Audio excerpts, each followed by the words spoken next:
네, 군 댓글 관련된 소식도 계속 전해드리고 있습니다. 군 댓글 공작에 이명박 전 대통령이 구체적인 지시를 내렸다라는 문건이 나왔는데요. 오늘 아침 한겨레 신문 보도입니다. 김관진 당시 국방부 장관이 친필 서명한 A4 한 장짜리 문건인데 제목이 사이버사령부 관련 BH 협조회의 결과입니다. 여기에 주요 내용으로 군무원 징편에 대한 이야기가 있는데 이것은 대통령 지시다라고 명시되어 있습니다. 또 대통령께서 두 차례 지시하신 사항임을 명문화 강조라면서 이명박 전 대통령의 지시임을 굵은 표시로 강조되어 있습니다. 이게 좀 문건으로 나왔다는 게 뭐 추정하거나 짐작하거나 그런 게 아니라 문건으로 대통령이 지시한 사항이다. 군무원 학대. 사이버 사령부의 국무원 학대인 거죠. 예, 댓글 공작을 하고 있는. 근데 이제 대통령이 국방장관 정도의 임명에 개입하는 것이 군 장성도 아니고요. 영관급도 아니고요. 군도 아니고 군의 군무원을 확대하라는 지시를 두 차례나 했다는 것은 그 군무원들이 뭘 하는지 알고도 지시했다고 밖에 볼 수 없는 문서로 된 최초의 증거죠, 현재. 네, 여기 또 주요 이슈에는요, 대응하는 것들이 한미 FTA나 제주 해군기지, 탈북자 인권 유린 등이라고 쓰여 있습니다. 지시를 받았다는 것이고, 대통령이 직접 알고 있었다는 사이버 사령부의 활동 내역을, 그리고 더 늘려라, 부족하다. 그런 문건이 처음으로 나왔다는 거죠. 실제 이런 사이버 사령부에서는 작전이라고, 군이다 보니 작전이라고 한, 국정원에서는 공작이라고 했겠죠. 예. 작전이라고 한 그 결과치는 문서가 아니라 대면 보고를 했다고 하니까 예. 자기들도 알고 있었다는 거죠. 이게 문서를 남기면 안 된다는 걸. 그런 문서가 나왔고요. 자, 다음 수는요. 네, 어버이연합의 추선희 사무총장이 검찰 조사를 받았는데요. 지난 21일에 피해자 신분으로 나갔습니다. 당시에 한 진술이 눈길을 끌고 있는데 2010년에서 2011년 경부고속도로 죽전휴게소에서 중소기업을 운영한다는 남성을 10번 정도 만나서 한 번에 최대 300만 원씩 후원금을 받았다라고 진술했다고 합니다. 국정원 직원인지 몰랐다는 주장이잖아요. 예. 예, 근데 바로 그 다음 날 또 검찰에 가서는요. 다르게 이야기를 합니다. 당시에 문제의 남성이 국정원 심리전단의 댓글 책임자인 민병주 전 단장이었다라고 이야기했다고 합니다. 처음에 몰랐다고 했다가 예. 그 민병주 전 단장이었다고 다음날 얘기한 것도 저는 뭐 사실이 아닐 거라고 보는 것이 1급입니다. 심리전단 단장이 국정원. 예. 국정원 심리전단이 확대되고 나서 1급으로 바뀌었거든요. 2급에서. 1급이 200만 원 들고 10번이나 예. 죽전 휴게소에 가가지고 본인이 국정원 단장인을 밝히지 않고 그냥 중소기업 하는 사람이라고 이럴 이유가 하나도 없어요. 굉장히 위험한 행동이죠. 네. 단장이 할 수 있는. 하나도 없습니다. 단장이 다루는 인력이나 자금의 사이즈가 얼마인데 직접 가서 국정원 단장이라고 말하고 이 일이 얼마나 중요한지를 말했다 하더라도 그걸 10번이나 할 이유가 있습니까? 이거 앞뒤가 안 맞아요. 또 휴게소에서 만나서 줬다라는 건데요. 이 정도 일이라면 돈만 전달해 주는 일이라면 더군다나 200만 원씩 누군가 시키면 되는 거고. 이제 국정원에서는 신분이 드러나고 여러 차례 오랫동안 수사를 받아왔고 했던 사람이 단장이다 보니까 단장으로 몰아주기를 하고 있는 게 아닌가. 이런 추정을 해봅니다. 예. 합리적으로 납득하지 않는 진술인 것 같고요. 다음 뉴스는요. 네, 또 이명박 정부의 국정원이 판사들의 개인정보를 관변 보수단체에 흘리는 방식으로 여론전을 펼쳤다라는 JTBC 보도도 있었습니다. 2009년 8월 달 일인데요. 자유주의 진보연합이 공개했던 우리법 연구회 회원 명단이 있습니다. 여기에는 이름과 고향, 사법연수원 기수, 근무처 등 일반인들이 알기 어려운 개인정보가 모두 포함되어 있었습니다. 이걸 보면 이제 무슨 생각이 드냐면 문재인 정부 초기 인사 중에 안경환 후보, 예, 법무부 장관 후보의 40년 전 가정법원 판결문을 자유한국당의 중앙도 의원이 확보해서 예, 그 판결문을 어떻게 확보했느냐 이런 얘기가 나왔었죠. 그리고 이제 김명수 대법원장 청문회 때도 법원 내에서 법원 행처처 정도만 알 수 있을 내부 정보를 어떻게 청문회 자유한국당 질의에서 나왔느냐. 예. 맥이 닿는 얘기인 것 같아요. 근데 법원 내에서 나왔겠거니라고만 생각했는데 이런 과거사를 보면 국정원도 그런 정보를 알고 있었을 수 있다. 예. 그런 의혹이 생길 만한 뉴스입니다. 그리고 그 대상은 그걸 시민단체라고 기사에서는 했지만 이건 관변단체죠. 태극기 집회 배경이 되는 그런 관변단체. 사실상 국정원이 돈을 주고 만든 단체가 아니냐라는 의혹을 사고 있습니다. 네, 그런 단체. 국정원에 직접 표면적으로 드러날 수 없으니 그리고 이런 단체들이 결국 나중에 태극기 집회를 하게 됩니다. 네, 왜냐하면 당시에 단체 명의로 낸 논평 문구도요. 국정원 직원이 전달해줬다라고 하거든요. 자신들이 스스로 한 일은 거의 없다라고 볼 수 있습니다. 자, 그런 의구심이 생길 만한 기사입니다. 네. 최근에 등장하는 법원 내 정보들이 법원의 개인적인 판사, 개개인이 제보를 한 게 아니라 이런 연장선상에서 정보기관이 흘린 게 아닌가. 그렇게 따지면 굉장히 이상한 일인 거죠. 대통령의 기관인데 국정원이라는 것이. 대통령이 바뀌었는데 국정원장이 바뀌었는데 거기로부터 만약에 정보가 야당으로 흘러갔다면 대단히 이상한 일이죠. 대단히. 아직 그 청와대 정도와 각 기관의 수상 정도만 바뀐 것이지 실제로 대통령의 기관인 국정원조차 제대로 장악되지 않았다. 현재까지는 그렇게 의심해 볼 만한 추정해 볼 만한 뉴스입니다. 권영철 선임 기자는 오늘 이명박 전 대통령 얘기를 가지고 오셨어요. 네, 그렇습니다. 검찰이 지금 이명박 정부 시절 국가정보원의 각종 의혹에 대한 수사를 본격화하고 있죠. 예. 그러면서 이전 대통령에게 형사 책임을 물을 수 있을지 여부에 대해 국민적 관심이 높아지고 있습니다. 그러니까 지금 우리가 인터뷰한 화이트리스트도 네. 물론 이명박 전 대통령의 국정원, 박근혜 정부 다 만든 거긴 합니다만 네. 이명박 정부에서 이제 문건으로 지금 막 나오고 있는 거잖아요. 그럼 시작이 이명박 정부에서 되는 거니까요. 그렇죠. 네, 그래서 이명박 전 대통령 형사처벌 가능할까 이렇게 주제를 정해봤습니다. 형사처벌이 가능할까? 네. 검찰이 일단 수사에 착수는 했죠.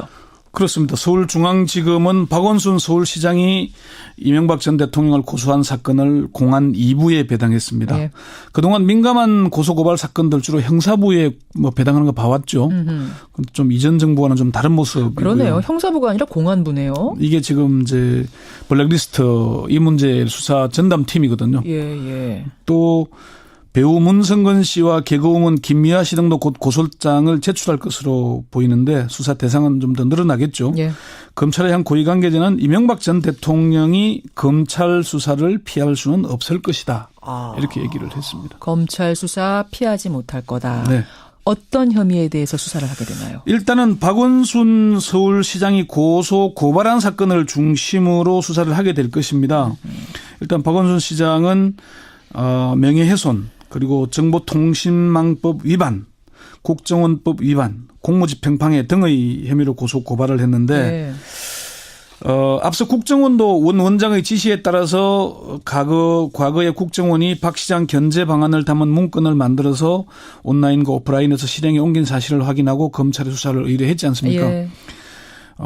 이 사건도 같이 수사를 하게 될 것입니다. 또 BBK 문제에 새로운 의혹이 제기되고 있고 4대강 문제, 자원외교 문제들도 수사해야 한다는 주장이 계속 나오고 있어서 수사는 확대될 가능성이 높아 보입니다. 그러면은 이명박 전 대통령도 포토라인에 서게 될까요?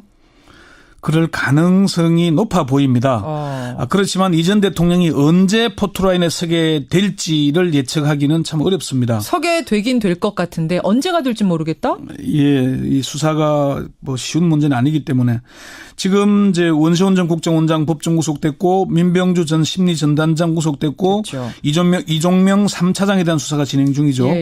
다른 고발자도 수사가 곧 이루어질 거고요. 그렇지만 이전 대통령에 대한 직접 수사까지는 상당한 시일이 걸릴 수도 있다. 이렇게 검찰에서는 보고 있습니다. 그래요? 서울지검 고위 관계자는 이전 대통령에 대한 수사는 시간이 한참 걸릴 것이다.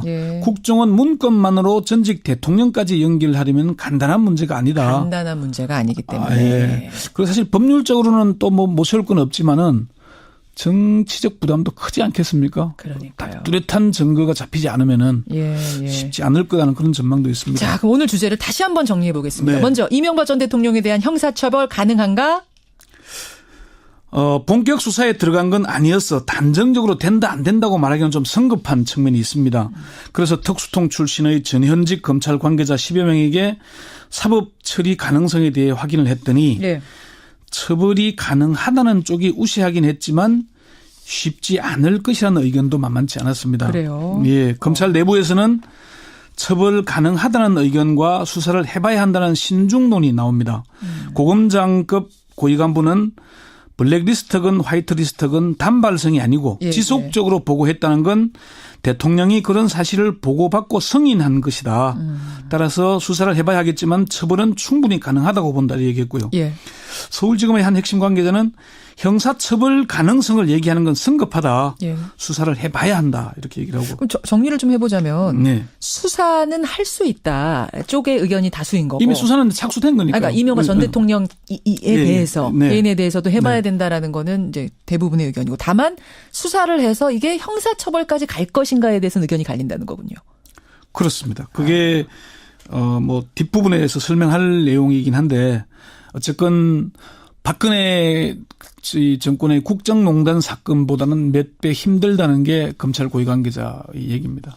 아니, 국정농단 때보다도 더 힘들다고요? 이미 시간이 오래됐고요. 또 박근혜 정부에서는 대통령 비서실이 직접 뭐 블랙리스트를 지휘하고 그렇죠. 또 뭐 K 미래재단 만들고 그러니까 관연루가 됐잖아요. 예, 예. 그런데 여기는 국정원이라는 별동대가 지휘 체계와 보고 체계를 갖춘 조직이 한 거잖아요. 아하. 그러니까 그리고 이명박 또 뭐 뒷부분 뭐 나중에 가면서 설명을 하겠습니다만은 그렇게 녹록한 사람이 아니다라는 게 이미 여러 사람들 얘기하고 있잖아요. 처벌 가능성. 네. 아까 좀 얘기를 하다 말았는데 박영수 특검팀 얘기 좀 들어보셨어요? 수사. 예, 그쪽도 당연히 이제 국정농단 블랙리스트 처벌 문제니까 가능한지? 물어봤는데 네. 여기서도 신중론이 나옵니다. 그쪽도. 특검의 한 핵심 관계자는 박근혜 정권의 블랙리스트와 구조는 비슷해 보인다. 그렇지만 이명박 정부는 국정원이 주도한 반면에 박근혜 정부에서는 청와대 비서실이 주도했으니까 결이 좀 달라서 쉽게 판단할 문제는 아니다. 역시 그 부분이군요. 네, 그 이명박 정부에서는 원세훈 국정원장이 핵심 역할을 다 했지만은 예. 박근혜 정부에서는 김기춘 비서실장이 모든 걸 주도한 것은 아니다. 그렇죠. 국정원은 지휘체계랑 보고체계가 갖춰진 조직인데 청와대는 결국 대통령이 정점에 있는 조직 아니냐. 예. 특수통 검사 출신의 변호사들도 입장이 좀 엇갈립니다. 생물이어서 수사를 해봐야 한다. 또는 원세훈과 공범 관계이므로 당연히 처벌이 가능하다. 또 이미 지나간 사건이므로 국정원 대선 개입 사건 외에 수사를 좀 본격적으로 하기는 좀 어렵지 않겠나. 뭐 이런 전망들까지 많았습니다. 수사가 생물이어서 해봐야 된다. 이거는 유동적이라는 겁니까? 정치도 생물이고 수사도 생물이라고 얘기를 하잖아요. 결과를 예단하기는 어렵다는 신중론이긴 한데 수사를 하는 쪽의 의지의 문제라는 의견도 있습니다. 그래요. 일단 아까 앞에 말씀드린 대로 수사 의지는 분명해 보이죠. 예. 어떤 하겠다는 의지는 확실해 보이는데 검사장을 지낸 박영관 변호사가 페이스북에 이런 글을 올렸습니다. 뭐라고요? 이명박 정권 시절 사이버 여론 조작, 문화예술계 블랙리스트 공작 진상이 드러나고 있다. 직업 공무원제를 유린한 공무원 블랙리스트 공작도 밝혀져야 한다. 그런 얘기를 했습니다. 그러면서 당시 2009년 1월 검찰 인사를 기축년 1월 대학살이라고 부르는데 시효가 남아있으니까 엄정한 수사를 통해서 처벌해야 된다. 예. 이런 얘기를 하게 됐어요. 저건 뭐 좀 엇갈린 법조계 내에서는 좀 엇갈리고 있는데 처벌이 가능하다는 쪽이 좀 우세하다. 이렇게 조금 더 우세하다. 네. 근데 네. 정치권에서 무슨 얘기가 나오냐면 네. 이명박 전 대통령이 워낙 수사를 많이 받아온 사람이어서 경험이 많아서 네. 증거를 많이 안 남겼을 거다. 쉽지 않을 거다라는 의견이 만만치 않게 나오더라고요. 그렇죠. 2007년 한나라당 대선 후보 경선 과정에서 이명박 박근혜 두 후보가 이제 경선할 때 예. 이명박 전 대통령은 전과 14범이라는 그런 주장까지 나오지 않았습니까? 그렇죠. 실제로 선거법 위반 유죄가 확정돼서 국회의원직을 잃기도 했고 예. 위장 전입 뭐 또 현대건설 사장일 때의 수사 많았잖아요. 이명박 전 대통령의 핵심 참모이기도 했던 정두원 전 의원은 MB가 그렇게 녹록지 않다라고 말을 했는데 맞습니다. 그 대목 잠시 한번 들어보시죠. MB가 뭐 굉장히 신중하고 야겁거든요. 그래요? 그래서 뭐 자국 같은 거 잘 안 남기고 웬만한 건 또 다 밑으로 또 책임을 떠넘기는 사람입니다, 평소에. 그 우리가 옛날에 뭐 예를 들어서 이런 거 좀 하려고 그럽니다. 그러면 예. 그게 부담스러운 일이면은 예. 뭐 알아서 하든지 말든지 그런 식입니다. 그래서 이제 알아서 하잖아요. 예. 갖고 잘못되면 내가 언제 하라 그랬어? 이제 뭐 하든지 이런- 말든지였지 언제 하라 그랬어. 내가 언제 하라 그랬느냐. 저도 이 얘기 들으면서 깜짝 놀랐거든요. 그러니까 명쾌하게 이렇게 딱딱 부르지 이건 하세요 저거는 마세요 이렇게 하지 않는다는 그런 스타일이 거죠. 아니다. 그러니까 박근혜 전 대통령처럼 메모하라고 딱 얘기하지 않는다는 얘기죠. 증거를 안 남긴다는 거예요. 그렇죠. 검찰 내부에서도 이런 이유로 이 때문에 좀 쉽지 않을 것이라는 신중론이 나옵니다. 검찰의 고위 관계자는 이전 대통령이 수사 대상이 되긴 했지만은 예. 지금 나오고 있는 국정원 문건만으로 MB에게 이르기까지는 지난한 어려움이 있을 것이다. 박근혜 전 대통령의 국정농단 수사보다 몇 배는 더 힘들 것이다. 이렇게 얘기를 했습니다. 그렇군요. 네. 지금 이명박 전 대통령 측에서는 이건 정치 보복이다 이런 얘기도 나오죠. 이명박 전 대통령의 입장에서 보자면 정치 보복이라고 주장할 수는 있지 않겠습니까? 대표적인 친이계인 이재호 널푸른 한국당 대표는 어제 언론 인터뷰에서 적폐는 청산하는 것이 당연하지만 없는 적폐를 생산하는 것은 그것은 또 바람직하지 않다 이렇게 얘기를 하면서 없는 적폐 생산하지 말아라. 네. 그러니까 정치 보복이다 이거네요. 예, 그런 얘기인데 이제 그 얘기를 하면서 문재인 정권이 들어선 지 100일이 조금 넘었는데 거의 매일 이명박 대통령 잡아가라 수사하라 여권이나 여당 인사를 계속 하고 있다는 그런 얘기를 하는 거죠. 네. 그렇지만 대한민국의 안보를 지켜야 할 국정원이 정권의 안보를 위해서 온갖 불법을 저지른 사실이 드러나고 있는데 이걸 정치 보복이라고 할 수 있겠습니까? 그러니까요. 박원순 서울시장도 그제 김현정 앵커와 인터뷰하면서 그런 얘기 했잖아요. 내가 아는 최대의 정치 보복은 이명박 대통령이 노무현 전 대통령에 대해서 했던 거라고 본다. 그런 얘기 했습니다. 그런 얘기 했었죠. 네. 그래서 지금 저는 그 얘기를 꼭 하고 싶은데 이명박 정부에서 그 멘토이면서 방통대원으로 불리던 최시중 전 방통위원장이 최시중 위원장. 예. 네. 방통위원장 시절에 그 공무원들한테 뭐 이제 얘기할 때 천망불루라는 말이 참 많이 했습니다. 천망불루 무슨 뜻입니까? 그런데 결국 뇌물수수등 혐의로 구속이 돼서 형이 확정됐었죠. 예. 그 얘기가 뭐냐면은 노자의 도덕경에 나오는 얘기인데 하늘의 그물망은 넓고 넓어서 엉성한 것 같지만은 반드시 악인을 걸러낸다는 얘기입니다. 아, 그물망은 엉성한 것처럼 보이지만 악인은 걸러낼 수 있다. 이명박 전 대통령에 대한 수사망이 좁혀지면서 저는 천망회해 소위 불루라는 말이 다시 떠오르고 있습니다. 예. 아무리 엉성해 보여도 어려워 보여도 악인이면 걸러질 것이다. 네. 최시중 전 방통위원장의 말로 매듭 짓겠습니다. 수고하셨습니다. 네. 네, 군 댓글 관련된 소식도 계속 전해드리고 있습니다. 군 댓글 공작에 이명박 전 대통령이 구체적인 지시를 내렸다라는 문건이 나왔는데요. 오늘 아침 한겨레 신문 보도입니다. 김관진 당시 국방부 장관이 친필 서명한 A4 한 장짜리 문건인데 제목이 사이버사령부 관련 BH 협조회의 결과입니다. 여기에 주요 내용으로 군무원 증편에 대한 이야기가 있는데 이것은 대통령 지시다라고 명시되어 있습니다. 또 대통령께서 두 차례 지시하신 사항임을 명문화 강조라면서 이명박 전 대통령의 지시임을 굵은 표시로 강조되어 있습니다. 이게 좀 문건으로 나왔다는 게 뭐 추정하거나 짐작하거나 그런 게 아니라 문건으로 대통령이 지시한 사항이다. 군무원 학대, 사이버 사령부의 군무원 학대인 거죠. 예, 댓글 공작을 하고 있는. 근데 이제 대통령 국방장관 정도의 임명에 개입하는 것이 군 장성도 아니고요. 영관급도 아니고요. 군도 아니고 군의 군무원을 확대하라는 지시를 두 차례나 했다는 것은 그 군무원들이 뭘 하는지 알고도 지시했다고 밖에 볼 수 없는 문서로 된 최초의 증거죠, 현재. 네, 여기 또 주요 이슈에는요, 대응하는 것들이 한미 FTA. 이상은 그걸 시민단체라고 기사에서는 했지만 이건 관변단체죠. 태극기 집회 배경이 되는 그런 관변단체. 사실상 국정원이 돈을 주고 만든 단체가 아니냐라는 의혹을 사고 있습니다. 네, 그런 단체. 국정원에 직접 표면적으로 드러날 수 없으니. 그리고 이런 단체들이 결국 나중에 태극기 집회를 하게 됩니다. 네, 왜냐하면 당시에 단체 명의로 낸 논평 문구도요, 국정원 직원이 전달해줬다라고 하거든요. 자신들이 스스로 한 일은 거의 없다라고 볼 수 있습니다. 자, 그런 의구심이 생길 만한 기사입니다. 네. 최근에 등장하는 법원 내 정보들이 법원의 개인적인 판사, 개개인이 제보를 한 게 아니라 이런 연장선상에서 정보기관이 흘린 게 아닌가. 그렇게 따지면 굉장히 이상한 일인 거죠. 대통령의 기관인데 국정원이라는 것이. 대통령이 바뀌었는데 국정원장이 바뀌었는데 거기로부터 만약에 정보가 야당으로 흘러갔다면 대단히 이상한 일이죠. 대단히. 아직 그 청와대 정도와 각 기관의 수상 정도만 바뀐 것이지 실제로 대통령의 기관이 보수단체에 흘리는 방식으로 여론전을 펼쳤다라는 JTBC 보도도 있었습니다. 2009년 8월 달 일인데요. 자유주의 진보연합이 공개했던 우리법 연구의 회원 명단이 있습니다. 여기에는 이름과 고향, 사법연수원 기수, 근무처 등 일반인들이 알기 어려운 개인정보가 모두 포함되어 있었습니다. 이걸 보면 이제 무슨 생각이 드냐면 문재인 정부 초기 인사 중에 안경환 후보, 법무부 장관 후보의 40년 전 가정법원 판결문을 자유한국당의 중앙도 의원이 확보해서 그 판결문을 어떻게 확보했느냐 이런 얘기가 나왔었죠. 그리고 이제 김명수 대법원장 청문회 때도 법원 내에서 법원 행처처 정도만 알 수 있을 내부 정보를 어떻게 청문회 자유한국당 질의에서 나왔느냐.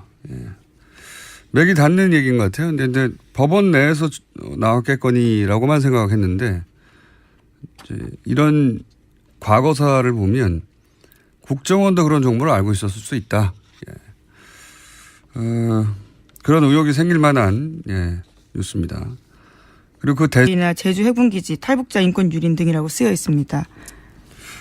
지시를 받았다는 것이고 대통령이 직접 알고 있었다는 사이버 사령부의 활동 내역을 그리고 더 늘려라 부족하다 그런 문건이 처음으로 나왔다는 거죠.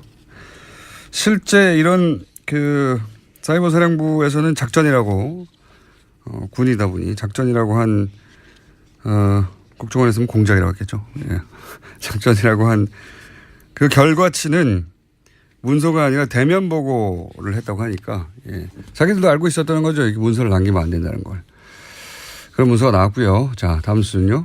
네, 어버이연합의 추선희 사무총장이 검찰 조사를 받았는데요. 지난 21일에 피해자 신분으로 나갔습니다. 당시에 한 진술이 눈길을 끌고 있는데 2010년에서 2011년 경부고속도로 죽전휴게소에서 중소기업을 운영한다는 남성을 10번 정도 만나서 한 번에 최대 300만 원씩 후원금을 받았다라고 진술했다고 합니다. 국정원 직원인지 몰랐다는 주장이잖아요. 근데 바로 그 다음 날 또 검찰에 가서는요. 다르게 이야기를 합니다. 당시에 문제의 남성이 국정원 심리전단의 댓글 책임자인 민병주 전 단장이었다라고 이야기했다고 합니다. 처음에 몰랐다고 했다가 그 민병주 전 단장이었다고 다음날 얘기한 것도 저는 뭐 사실이 아닐 거라고 보는 것이 1급입니다. 심리전단 단장이 국정원. 국정원 심리전단이 확대되고 나서 1급으로 바뀌었거든요. 2급에서. 1급이 200만 원 들고 10번이나 죽전 휴게소에 가가지고 본인이 국정원 단장인을 밝히지 않고 그냥 중소기업 하는 사람이라고 이럴 이유가 하나도 없어요. 굉장히 위험한 행동이죠. 단장이 할 수 있는. 하나도 없습니다. 단장이 다루는 인력이나 자금의 사이즈가 얼마인데 직접 가서 국정원 단장이라고 말하고 이 일이 얼마나 중요한지를 말했다 하더라도 그걸 10번이나 할 이유가 있습니까? 이거 앞뒤가 안 맞아요. 또 휴게소에서 만나서 줬다라는 건데요. 이 정도 일이라면 돈만 전달해 주는 일이라면 더군다나 200만 원씩 누군가 시키면 되는 거고. 이제 국정원에서는 신분이 드러나고 여러 차례 오랫동안 수사를 받아왔고 했던 사람이 단장이다 보니까 단장으로 몰아주기를 하고 있는 게 아닌가. 이런 추정을 해봅니다. 합리적으로 납득하지 않는 진술인 것 같고요. 다음 뉴스는요. 네, 또 이명박 정부의 국정원이 판사들의 개인정보를 관병